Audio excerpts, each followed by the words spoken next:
매일 성경과 함께하는 오늘의 큐티 시간입니다. 2월 5일 오늘의 말씀은 요한복음 2장 13절에서 25절입니다.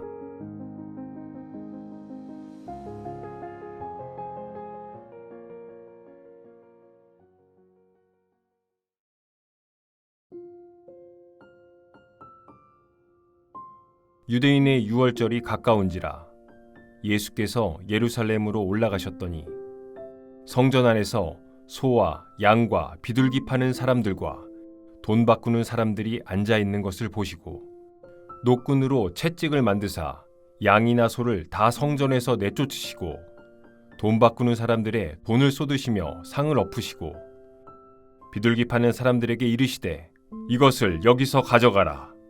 내 아버지의 집으로 장사하는 집을 만들지 말라 하시니 제자들이 성경 말씀에 주의 전을 사모하는 열심이 나를 삼키리라 한 것을 기억하더라. 이에 유대인들이 대답하여 예수께 말하기를 내가 이런 일을 행하니 무슨 표적을 우리에게 보이겠느냐. 예수께서 대답하여 이르시되 너희가 이 성전을 헐라. 내가 사흘 동안에 일으키리라. 유대인들이 이르되 이 성전은 46년 동안의 지었건을 내가 3일 동안에 일으키겠느냐 하더라. 그러나 예수는 성전된 자기 육체를 가리켜 말씀하신 것이라. 죽은 자 가운데서 살아나신 후에야 제자들이 이 말씀하신 것을 기억하고 성경과 예수께서 하신 말씀을 믿었더라. 유월절에 예수께서 예루살렘에 계시니 많은 사람이 그의 행하시는 표적을 보고 그의 이름을 믿었으나 예수는 그의 몸을 그들에게 의탁하지 아니하셨으니 이는 친히 모든 사람을 아심이요 또 사람에 대하여 누구의 증언도 받으실 필요가 없었으니 이는 그가 친히 사람의 속에 있는 것을 아셨음이니라.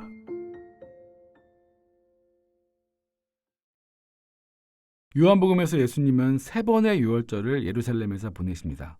오늘 본문이 바로 그 첫 유월절이고 6장 3절 11장 55절에 또 다른 유월절 이야기가 나옵니다. 예수님의 공생애를 우리가 3년이라고 규정하는 1차적인 이유가 바로 이 3번의 유월절이죠. 요한복음에서 예수님은 이 유월절을 중심으로 움직이십니다. 어제 본문의 돌 항아리가 그랬듯 무능력한 유대교의 전통과 예식이 가장 극명하게 집약된 것이 바로 이 유월절입니다. 예수님은 3년의 사역 동안 유월절을 계속해서 맞닥뜨리시며 자기 자신이 유월절의 진정한 성취와 완성이 되십니다. 그리고 마침내 자신이 유월절 날에 유월절의 어린 양이 되어 어둠에 빠진 온 세상을 빛으로 구원하시고 유월절의 그 해방의 능력이 오늘 우리의 일상에 흐르게 하십니다. 마태복음, 마가복음, 누가복음, 이른바 공관복음에는 한 번의 유월절만 기록되어 있습니다. 공관복음은 유월절 중심이 아니라 갈릴리로부터 예루살렘까지라는 방향을 중심으로 기술되었기 때문입니다. 이건 예수님의 사역을 묘사하는 전략의 차이입니다. 그래서 공관복음은 유월절을 예루살렘에 계시는 마지막 부분에 집약시켜 넣었을 뿐입니다. 결국 사복음서 모두 유월절의 진정한 효력을 부활시키시는 유월절 어린 양 예수님을 강조하는 것은 똑같습니다. 오늘 본문은 유월절에 예수님이 행하신 핵심 사건입니다.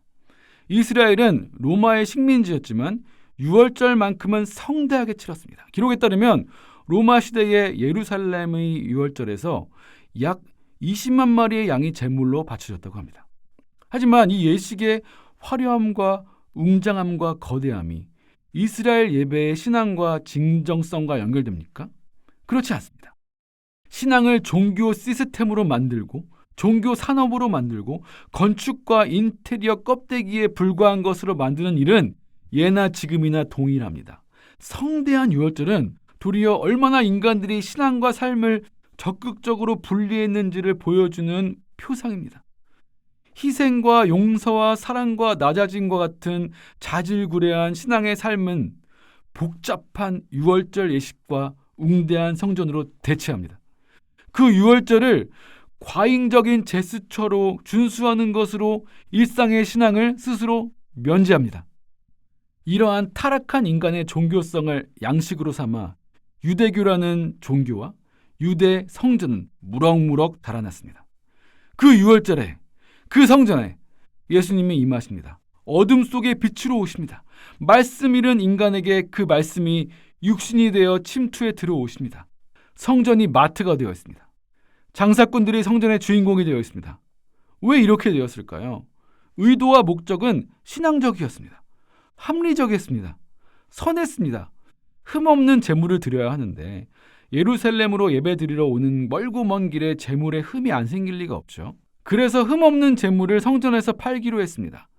헌금을 내야 하는데 로마의 동전은 로마 황제를 우상화한 화폐이니 헌금으로 사용할 수 없습니다. 그래서 유대 화폐를 성전에서만 통용시키기로 했습니다.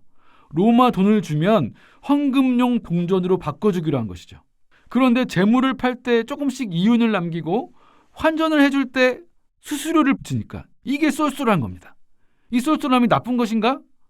성전을 위해 고생하는 목회자를 위해 하나님 나라를 위해 필요한 쏠쏠함인데 그래서 교회는 백화점이 됩니다.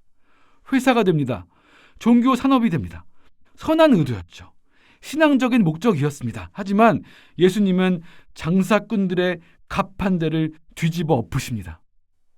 성전의 구조를 보아서 추정하면 예루살렘 성전에서 장사꾼들이 사용할 만한 곳은 이방인의 뜰입니다. 성전에서 유일하게 이방인들이 출입할 수 있는 공간이 장사터로 사용된 것입니다. 종교 시스템 유지, 종교 장사를 위해 이방인들이 배제된 것입니다. 이방의 빛이 되어야 할 이스라엘, 그 목적으로 주어진 유월절과 성전이 그 빛을 잃고 심각한 어둠에 빠져 있는 것입니다. 유대 종교 지도자들이 예수님을 십자가에 못 박을 것을 예고하신 것입니다. 내가 사흘 동안에 일으키리라는 너희가 성전인 나를 헐고 죽일지라도 나는 3일 만에 부활할 것이다 라는 뜻입니다. 장터로 전락해버린 가짜 성전의 종말, 그 종말은 예수님의 십자가 죽음으로 이루어질 것입니다. 사람들은 자신들의 종교 기득권을 지키기 위해 자신들의 종교 수입원인 성전이 헐리지 않도록 참 성전이신 예수님을 헐겠지만 도리어 부활하신 예수님이 새 성전이 되어 새 예배가 시작되게 하실 것입니다. 건물 중심의 종교가 아닌 성전 대신 예수님 안에서 내가 성전이 되는 삶의 예배를 시작하게 하실 것입니다. 예루살렘 성전에만 국한된 종교, 이방인에게 이방인의 뜰조차 허용하지 않는 종교를 온 세상 끝까지 퍼져가는 교회 공동체로 바꾸실 것입니다. 정리합니다. 요한복음의 핵심 틀은 유월절입니다. 유월절의 핵심 사건은 성전 청결입니다. 성전 청결의 진정한 성취는 예수님의 십자가 부활을 통해 이루어질 것입니다. 그렇다면 요한복음의 핵심 메시지는 오늘 우리에게 주어진 진정한 예배입니다.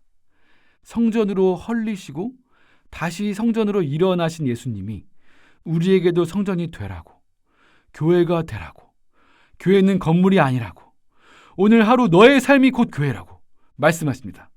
너의 교회는 어떠냐고, 내가 뒤엎은 예루살렘의 교회와 얼마나 다르냐고, 거룩한 명분을 내세우지만 결국 장사를 하고 있진 않냐고 질문하십니다. 예수님은 내 삶과 나의 공동체가 하나님의 거룩한 거처로 온전해지는 꿈을 품고 십자가에 달리셨습니다. 예수님의 그 꿈이 오늘 우리의 소박한 삶 속에서 작게나마 성취될 수 있기를 소망합니다. 기도하겠습니다. 주님과 거래하는 신앙생활이 되지 않게 저를 일깨워 주시옵소서. 주님이 허무실 건물의 신앙이 되지 않게 하시고 우리의 삶 자체가 교회가 되고 우리의 삶이 많은 이들을 안식하게 하는 성전이 되게 하여 주시옵소서.